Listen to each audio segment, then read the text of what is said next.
Hmm. So I think that one of the things when we are talking, Bill, about the big systems change that needs to take place, there are ways to move forward. It's just that we haven't had a deep understanding of how to go about doing this. We haven't had the supports for how do you actually do that. What we need are the tools that I get so excited about when I talk about what we've managed to do with your assistance with the strategy map and then the platform and the way that it captures all of the work that we have been able to work on and imagine together, but could not be sharing and focusing in on in the intentional way that we've been able to until we started working together. But when they can see that that work is captured in the strategy map, it makes sense to them as to why they're doing the things that they're doing, why this takes time, and where we're moving forward with the work. So that we've been able, as you know, to work together on improving the readiness of the community for the big changes that the community has embraced around moving to well-being for families rather than litigation and toxic environments for families through our legal system. The community has done a ton of work that they very intentionally have built out their capacities.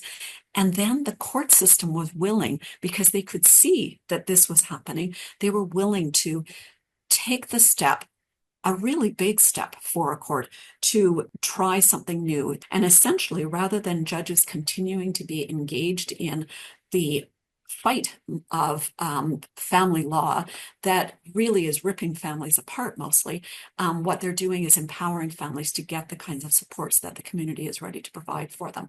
And what we've seen is this amazing process where that pilot came into effect literally on October 22nd, 2024. And by the time the community action team that has been really the most directly engaged in bringing that into effect and then evaluating it and monitoring what's happening, we met on February 1st. So we're really talking about just a few months later.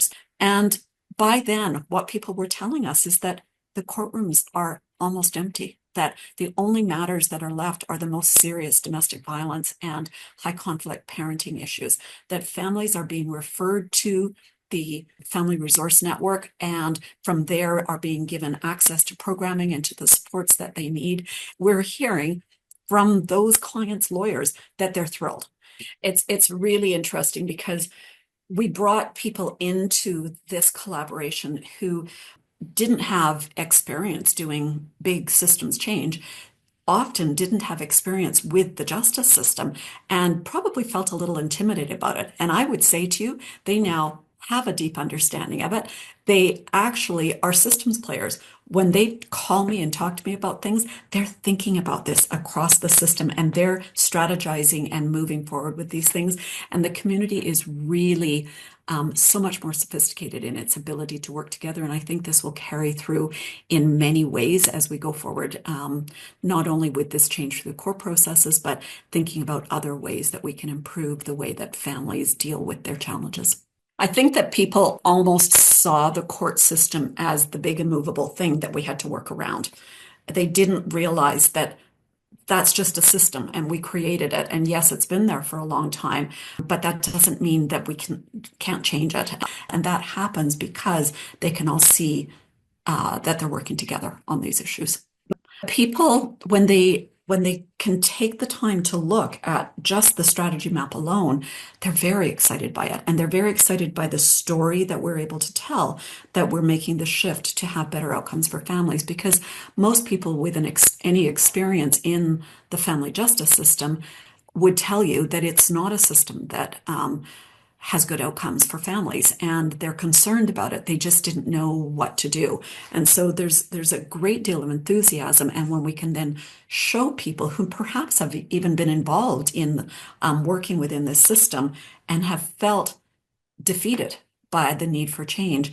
When we can show them a way forward and we can show the leadership and we can show them that roadmap, we stop having the implementation gap that people experience when they're doing these things alone, and we start to experience this as something that when we do it together, we actually can get there.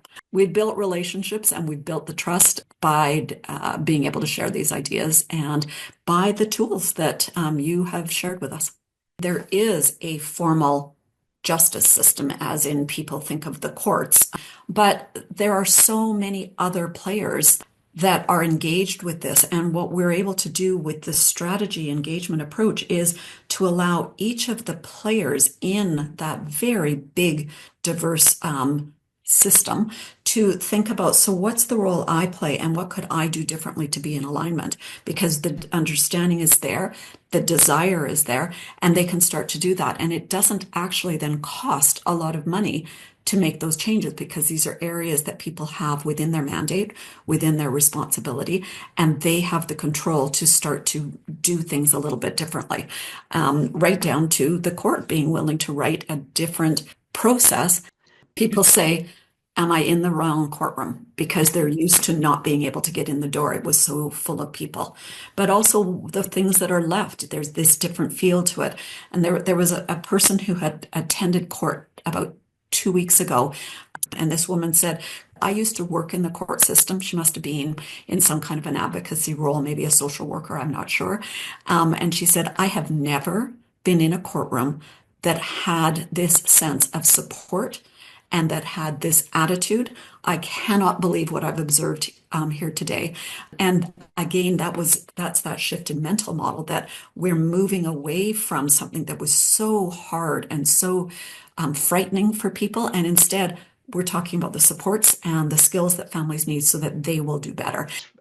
Yeah. By doing it, what we've seen in the community of Grand Prairie is that, yes, there were some ideas that we had put together in the strategy map that we thought were like, they were our theory of transformation. These were the ideas that we thought would make sense, but that's all they were. And what we did was to bring all of these cross-sector individuals and organizations together to talk about it and to tell us how they would review that and what they would change and whether that made sense and what that might look like, and really start to own it and to make it theirs. And then what you saw was we didn't need a consultant to tell them what to do. They were doing it. They were busy making it happen.